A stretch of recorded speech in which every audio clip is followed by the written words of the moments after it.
Everyone, कैसे हैं आप सभी। आशा करती हूँ बहुत अच्छे हैं। आज की वीडियो जो है हमारी बेस है रिसर्च के ही क्वेश्चन है पीवाईक्यू, लेकिन ये वीडियो हमारी लास्ट है। रिसर्च के पीवाईक्यू हमारे 2019 तक इसमें कंप्लीट हो जाएंगे। ओके, और अगर अच्छा लगता है तो वीडियो लाइक शेयर और सब्सक्राइब किया करिए। ठीक है, चलिए शुरू करते हैं। पहला प्रश्न लेते हैं। समान रुचि के क्षेत्र में आंकड़े संग्रह करने की बहु पद्धति के उपयोग को कहा जाता है त्रिभुजन कहा जाता है। ये क्वेश्चन का आंसर सी था। अगला प्रश्न है, यादृच्छिक प्रतिदर्श के तौर पर योग्य हर होने हेतु, यादृच्छिक प्रतिदर्श मतलब कि वही प्रोबेबिलिटी सैंपलिंग, तो इसमें क्या कौन सा जो है वो हर होगा। जनसंख्या के प्रत्येक सदस्य को चयनित किए जाने की समान अवसर मिलना चाहिए, बिना किसी मतलब भेदभाव के सबको चयनित होने का होना चाहिए, और वो प्रोबेबिलिटी सैंपलिंग कहती है। निम्नलिखित में से किसने सर्वप्रथम सामाजिक विज्ञान अनुसंधान में सर्वेक्षण पद्धति का उपयोग किया था। Charles book. तो ये सारे क्वेश्चन प्रीवियस ईयर के हैं, तो बहुत ज़्यादा रिपीटेड क्वेश्चंस हैं। आप देख रहे हैं कि सैम्पलिंग से कितने ज़्यादा क्वेश्चन पूछे जा रहे हैं। ये क्वेश्चन आपका कई बार रिपीट हो चुका है, तो इस वजह से, और मैं कई क्वेश्चन ऐसे नहीं यहाँ पे लेके आई हूँ जो कि अभी और भी रिपीटेड हैं, और वो क्वेश्चन आप मुझे पता है कि आप सबको बहुत अच्छे से आते भी हैं। अगला प्रश्न लेते हैं। निम्नलिखित में से किस अनुसंधान विधि का उपयोग संचार सामग्री के वस्तुनिष्ठ, मात्रात्मक और व्यवस्थित अध्ययन के लिए सर्वाधिक उपयुक्त रूप से किया जा सकता है। तो चलिए इस क्वेश्चन का आंसर दीजिए। और ये क्वेश्चन हम कितनी बार कर चुके हैं, और पीछे हम इस क्वेश्चन को कई बार करते आ रहे हैं। तो आप इसका जवाब दे चुके हैं। जी हाँ, आप सबने बहुत सही जवाब दिया है। तो चलिए इसका आंसर है हमारा विषय वस्तु विश्लेषण। अगले प्रश्न पे चलते हैं। अगला प्रश्न क्या कहता है कि निम्नलिखित में से माध्यमिका की गणना हेतु वर्ग अंतराल की धारणा है, तो सभी आवृत्तियां वर्ग अंतराल की वास्तविक सीमा के बीच फैली हैं। तो हमें आगे बढ़ने की जरूरत नहीं, ये हमारा उत्तर यहाँ पे मिल चुका है। तो सभी आवृत्तियां वर्ग अंतराल की वास्तविक सीमाओं के बीच फैली हैं, ये इसका सही जवाब है। अगला है, निम्नलिखित में से IQR अर्थ चतुर्थक रेंज से अभिप्राय है, तो इसका अभिप्राय होता है प्रथम संगरोध बिंदु से तृतीय संगरोध बिंदु तक विचलन। अगला प्रश्न है, वैधता का अभिप्राय है। तो वैधता, वैलिडिटी, आप जानते हैं कि वैलिडिटी और जो रिलायबिलिटी है, इससे क्वेश्चन बनना ही है, चाहे फर्स्ट पेपर हो या सेकंड पेपर हो। तो वैधता कहता क्या है कि आंकड़े जो एकत्र कर रहे हैं कि मापदंड अथवा विधि किस सीमा तक वास्तविक होने की गुणवत्ता रखती है, और आंकड़े एकत्र करने की विधि किस सीमा तक सटीक होने की गुणवत्ता रखती है। दोनों बात एक ही कह रहा है कि किस सीमा तक वास्तविक है वो, और किस सीमा तक वो सटीक है। तो दोनों हमारे उत्तर जो है यहाँ पे सही होंगे। अगला है, जनगणना किसका उदाहरण है। तो जनगणना में पता है कि जो डिस्क्रिप्टिव मेथड होती है उसमें सर्वे मेथड, क्वेश्चनर आदि का उपयोग किया जाता है। तो उस हिसाब से हमारा क्वेश्चन विवरणात्मक शोध है, इस इंग्लिश में डिस्क्रिप्टिव है। व्याख्यात्मक का मतलब होता है, और नैदानिक तो डायग्नोसिस्ट होता है। व्याख्यात्मक होता है, इसको कहते हैं एक्सप्लानेटरी। क्या कहते हैं? एक्सप्लान करना, एक्सप्लेन करना, एक्सप्लानेटरी। और अन्वेषणात्मक को कहते हैं एक्सप्लोरेटरी। हमें कोई कम जानकारी होती है, हमें और जानकारी ढूंढनी होती है, उसको कहते हैं एक्सप्लोरेटरी। और व्याख्यात्मक होता है एक्सप्लानेटरी। और एक्सप्लानेटरी में क्या यूज होता है? ज़्यादातर वहाँ जो यूज होता है वो वाई का यूज होता है, और यहाँ जो होता है वाई से ज़्यादा यहाँ जो है वो वॉट का यूज होता है। तो ये भी प्रश्न बनते हैं। चलिए अगले प्रश्न को देखते हैं। The methodology of the social sciences, the rules of sociological method, the tools of social science, methods in social relation। तो इसमें हमें जो आसान बुक है उस पर चलते हैं, देखते हैं methodology of the social science किसका है। ये है हमारा मैक्स वेबर का। ठीक है, दो में है ऑप्शन मैक्स वेबर। देखते हैं कौन सा सही होगा। नेक्स्ट है the rules of sociological method, हमें पता है किसका है, ये तो इमाइल दुर्खिम का है। वाह, हमारा आंसर मिल चुका है यहाँ पे। लेकिन दो बुक्स और हैं जिनको हम और अच्छे से समझ लेते हैं। ऑप्शन तो हमारा कौन सा है? ऑप्शन हमारा डी सही है। तो इस हिसाब से the tools of social science किसकी बुक है? जॉन मज की है। John Madge, the tool of social science. Method in social relation किसकी है? जहूदा और अन्य की। Methods in social relation, Jahoda. The tools of social science, John Madge. तो ये बुक्स हो सके तो आप यही इसको याद करने की कोशिश करिए, ताकि बाद में इसको जरूरत ही ना पड़े देखने की। टूल्स किसका है? मज का है। और रिलेशन जो है अलग किसका है? वो जहूदा का है।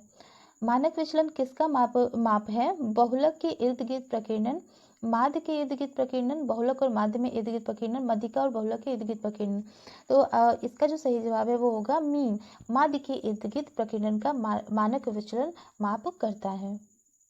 अगला प्रश्न है, ऐतिहासिक शोध की एक पद्धति जिसमें जीवित व्यक्तियों की स्मृतियों का संग्रह किया जाता है। जीवित व्यक्ति की स्मृतियों का संग्रह किया जाता है, क्या कहते हैं? व्यक्तिक अध्ययन, विषय वस्तु विश्लेषण, नो, ये दोनों नहीं है। इसमें वो व्यक्ति जीवित है तो उसकी स्मृति, जो उसकी यादें हैं, जो उसके पास है नॉलेज किसी भी घटना के बारे में, उसके बारे में हमें क्या करना है, जानकारियां संग्रह करना है, तो ये मौखिक इतिहास विधि इसको कहा जाता है। अगला है किसी विशेष समय बिंदु पर आंकड़ा संग्रह वाला अध्ययन विकल्प कहलाता है। तो किसी स्पेसिफिक टाइम जो पॉइंट होता है उस पे, इसको कहते हैं क्रॉस सेक्शनल स्टडी, और इसको हिंदी में प्रतिनिधात्मक शोध कहते हैं।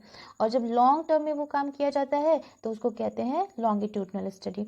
यहाँ पे जैसे कि मान लीजिए बच्चों पे स्टडी करना है, 5 साल से लेकर 10 साल तक के बच्चों पे स्टडी करना है, तो रिसर्चर क्या करेगा, 5 साल का बच्चा लेगा, 6 साल का, 7 साल का, 8 साल का, 2020 में ही ऐसे तो ईयर के बच्चे मिल ही जाएंगे, ऐसे लेगा, ठीक है।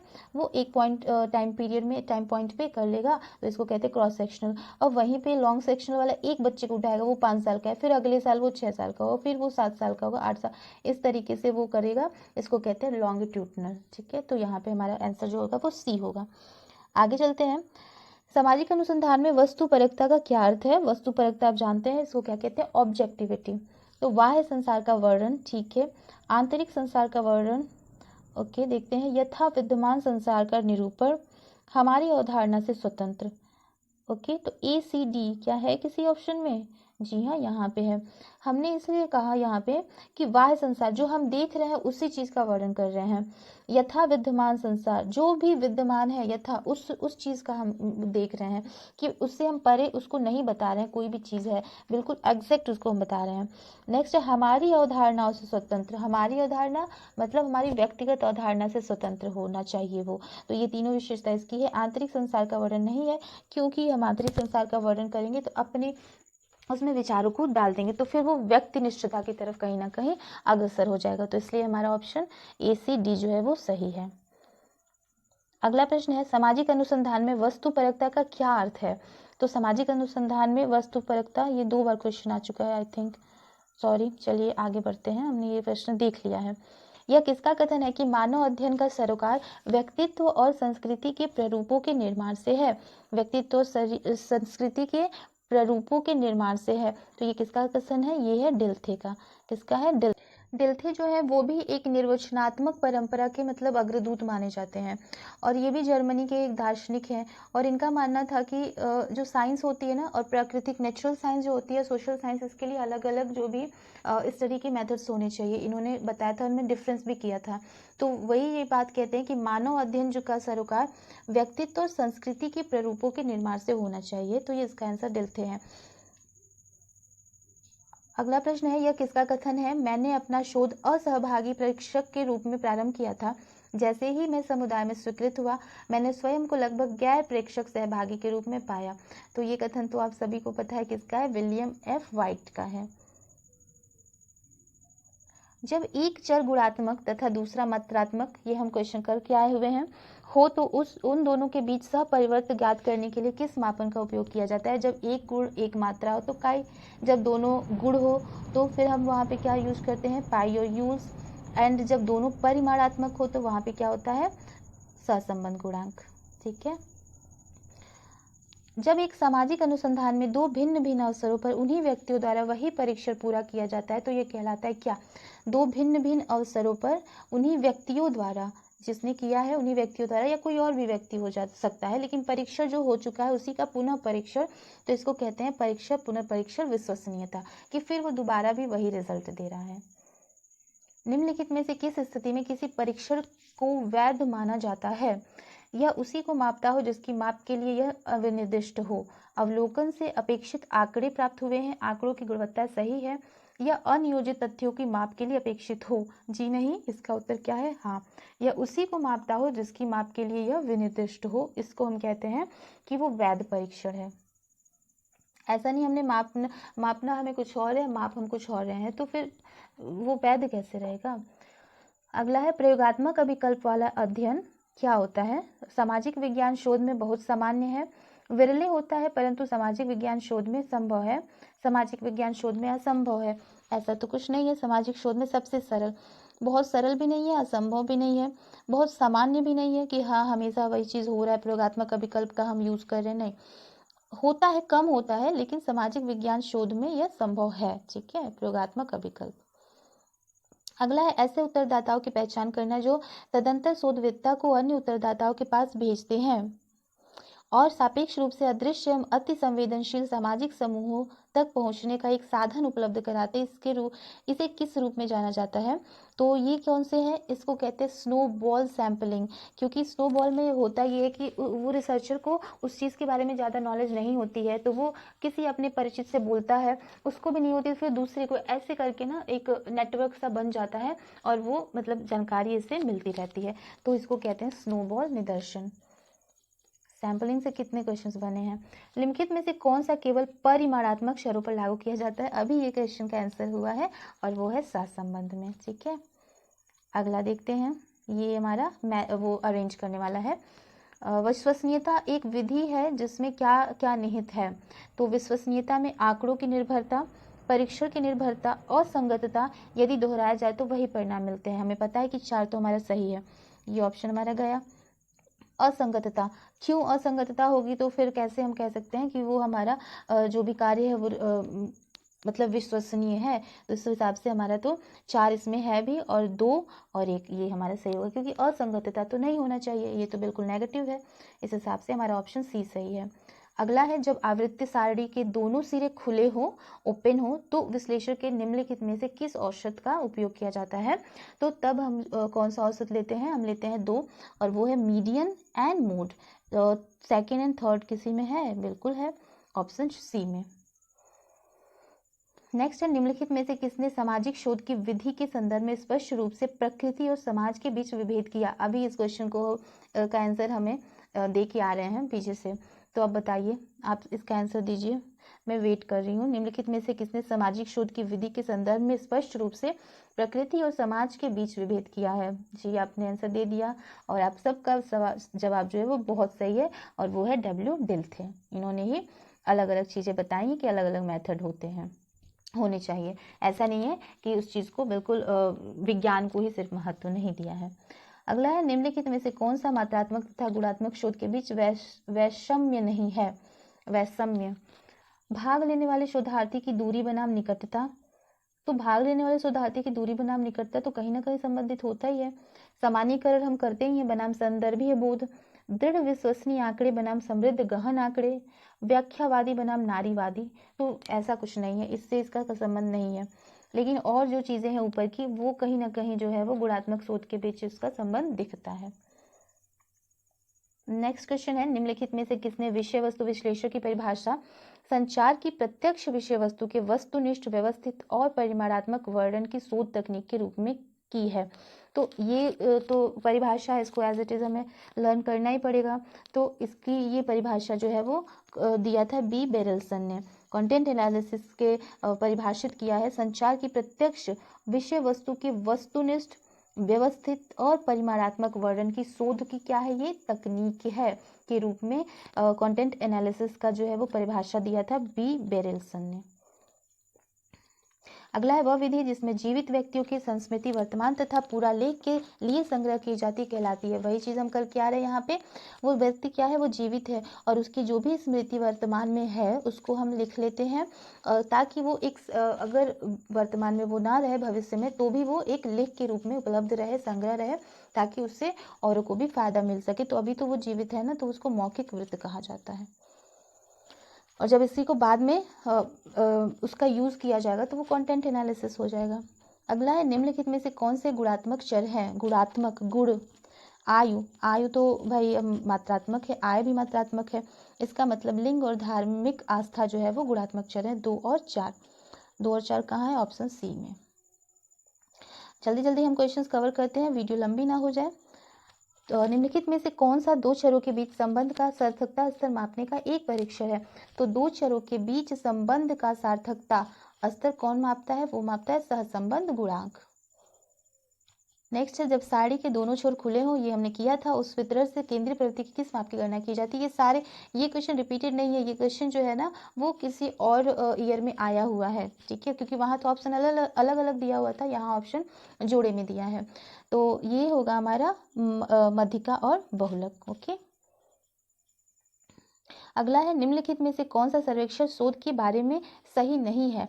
सर्वेक्षण शोध यहाँ पे सर्वे मेथड के बारे में सही नहीं है। इसमें प्रश्नावली का उपयोग किया जाता है। बिल्कुल हम सर्वे करने जाते हैं तो प्रश्नावली का उपयोग करते ही हैं। आपके घर में जनगणना वाले आते हैं तो पूछते नहीं है कितने लोग हैं, कैसे कोई नौकरी करता है, कौन कौन घर में है, इस तरीके की तमाम तो वो प्रश्न ही तो लेके आते हैं। अगला है इसमें अधिक बड़ी जनसंख्या से प्राप्त एक प्रतिदर्श का अध्ययन किया जाता है। बिल्कुल ये भी सही है। इसमें समय के एक एकल बिंदु का संदर्भ होता है। इसमें नियंत्रण चर सम्मिलित होते हैं। नहीं, नियंत्रण चर ये नहीं होता है, यहाँ प्रायोगिक की बात नहीं हो रही, या ये जो है वो सही है। बाकी सब जो है मतलब ये जो है वो गलत है, बाकी सब सही है सर्वेक्षण शोध के बारे में। अगला है एक लिकर्ट पैमाना, लिकर्ट स्केल किसका मापन करता है। ये मापन करता है एटीट्यूड का। किसका? नॉट एप्टीट्यूड, एटीट्यूड, अभिवृत्ति का मापन करता है। लिकर्ट पैमाना हो गया, थर्स्टन पैमाना हो गया, ये सारे गुटमैन का हो गया, ये सभी जो है वो एटीट्यूड पैमाने हैं, अभिवृत्ति की माप करने वाले हैं। नेक्स्ट है what is this thing called science, पुस्तक का लेखक कौन है। तो ये रिसेंट वाले जो हमारे पेपर हुए हैं उसके क्वेश्चन है।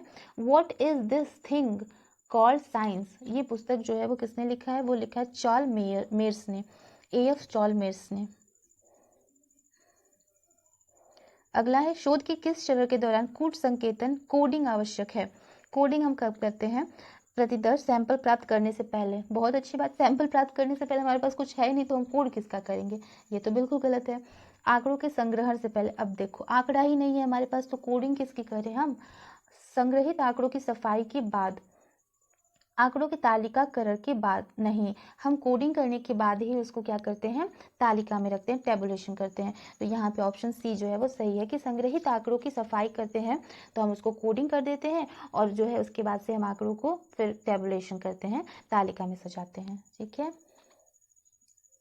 अगला क्वेश्चन है किसी सामाजिक घटना के संदर्भ में प्रश्न ऐसा क्यों है किस प्रकार के अनुसंधान पद्धति के लिए महत्वपूर्ण है। अभी ये क्वेश्चन हमारा फर्स्ट इसी वीडियो का था जिसमें मैंने इसको एक्सप्लेन किया है। इसका आंसर आप दीजिए, ऐसा क्यों है। क्यों का मतलब होगा why, why is it, why, why का हम क्या करते हैं, हम उसमें एक्सप्लोर करते हैं या एक्सप्लेन करते हैं। तो आपको बताना है यहाँ पे जो है व्याख्यात्मकता का मतलब होता है कि व्याख्या कर रहे हैं हम किसी चीज़ का। हमने बोला था ना एक्सप्लेन करना, वाई एक्सप्लेन करो, कॉजल इसमें कॉज बताया जाता है तो यहाँ तो ये होगा सी। और इसके साथ में अगर हम डिस्क्रिप्टिव तो व्हाट बताता है, डिस्क्रिप्टिव व्हाट बताता है। और अन्वेषणात्मक तो जानकारी नहीं होती है, उसके लिए पर्याप्त जानकारी नहीं होने के लिए वो जुटाता है, एक्सप्लोर करता है, कुछ खोजता है। ठीक है। तो यहाँ अगर हम देखें तो सी के साथ में जो है वो ऑप्शन बी तो नहीं जाएगा, तो इस वजह से क्या जाएगा हमारा सी और डी जाएगा, प्रयोगात्मक और व्याख्यात्मक। क्योंकि हमें यहाँ पता है कि यहाँ पे हम व्हाट को देखते हैं, किसको देखते हैं, व्हाट को देखते हैं। बट एक्सप्लेन में हम करते हैं एक्सप्लेन करो, क्यों है ऐसा, कारणात्मक चीज़ें बताओ, इसके साथ कारण लगाओ कि क्यों है ऐसा, क्यों ये डिस्क्रीज हो रहा है कोई चीज़ें, क्यों इंक्रीज हो रहा है। ठीक है। तो ये जो है वो एक्सप्लेन करने वाली बात होती है। खुद से जब आप सवाल करेंगे ना तो वो चीज़ें आप खुद कर पाएंगे। अगला देखते हैं निम्नलिखित में से कौन से सामाजिक अनुसंधान नीति के तत्व हैं। विचारधारा, आत्मनिष्ठता, अनामता या गोपनीयता। तो ये नैतिक नीति जो अनुसंधान एथिक्स है उससे क्वेश्चन है। तो ये हमें पता है कि गोपनीयता तो होनी है, गोपनीयता। और विचारधारा, आत्मनिष्ठता, अनामता। और अनामता भी होती है क्योंकि हमें छिपाना होता है ना। अगर हमें किसी चीज़ को नहीं बताना है, वो नहीं चाहते हैं रिसर्चर, मतलब जो भी हमें देते हैं प्रत्युत्तर देते उत्तर देते हैं, वो नहीं चाहते हैं जो भी पार्टिसिपेंट है कि उनकी चीज़ों को ओपन किया जाए, तो वहाँ ये बहुत ज़रूरी है कि उनको छिपाया जाए। तो गोपनीयता, अनामता जो है वो दोनों नैतिकता से संबंधित है अनुसंधान में। अगला क्वेश्चन है निम्नलिखित में से कौन सा आंकड़े विश्लेषण के चरणों का सही क्रम है। तो चरणों का सही क्रम देखते हैं। अगर हम देखें तो सार्डियन क्या सबसे लास्ट में होता है, नहीं, पूर्णांकन हम लास्ट में करते हैं, ये भी लास्ट में नहीं करते हैं। पूर्णांकन करेंगे, वर्गीकरण, सारणीकरण, किसी परीक्षक को प्रयोग में लाना। तो यहाँ पे हमारा ऑप्शन ए जो है वो सही है क्योंकि हमने इसको एलिमिनेट कर दिया। लास्ट में तो पूर्णांकन होगा नहीं या सारणीयन होगा नहीं, इस तरीके से हमारा ऑप्शन ए ही सही होगा। नेक्स्ट क्वेश्चन देखते हैं कि तार्किकता जो एक कर्ता को दैनिक वास्तविकताओं से ऊपर उठाकर दुनिया को एक अर्थपूर्ण विश्व व्यवस्था समझने के लिए प्रेरित करता है को कहते हैं। तार्किकता जो एक कर्ता को दैनिक वास्तविकताओं से ऊपर उठाकर दुनिया को एक अर्थपूर्ण व्यवस्था के रूप में समझने को प्रेरित करता है। तो ये ऑब्वियस सी बात है, क्या होगा, सैद्धांतिक तार्किकता। और ये जो है ना मैक्स वेबर ने तार्किकता के जितने प्रकार बताए हैं उनमें से एक प्रकार है वो। अगला है, निम्नलिखित में से कौन से आंकड़ों के प्राथमिक स्रोत के उदाहरण है? क्या साक्षात्कार है, डायरी, जनगणना रिपोर्ट तो नहीं है, अवलोकन है, ए और डी। जिस ऑप्शन में ये वाला होगा ना, ए और डी, वो हमारा ऑप्शन सही होगा। इस तरीके से फ्रेंड्स हमने रिसर्च के सारे क्वेश्चंस कंप्लीट कर लिए हैं। वाओ, और सारे क्वेश्चन बहुत अच्छे थे। तो अगर आपको वीडियो अच्छी लगी है तो प्लीज़ इसको लाइक, शेयर और सब्सक्राइब आप बिल्कुल करिए। अगर कोई प्रॉब्लम हो रही है वीडियो में तो आप प्लीज़ उसको रीज़न भी बताइए, ताकि मैं अपने चैनल में और इम्प्रूवमेंट कर सकूँ। सो आप सभी का बहुत बहुत धन्यवाद। बी हैप्पी और स्टडी करते रहिए। धन्यवाद।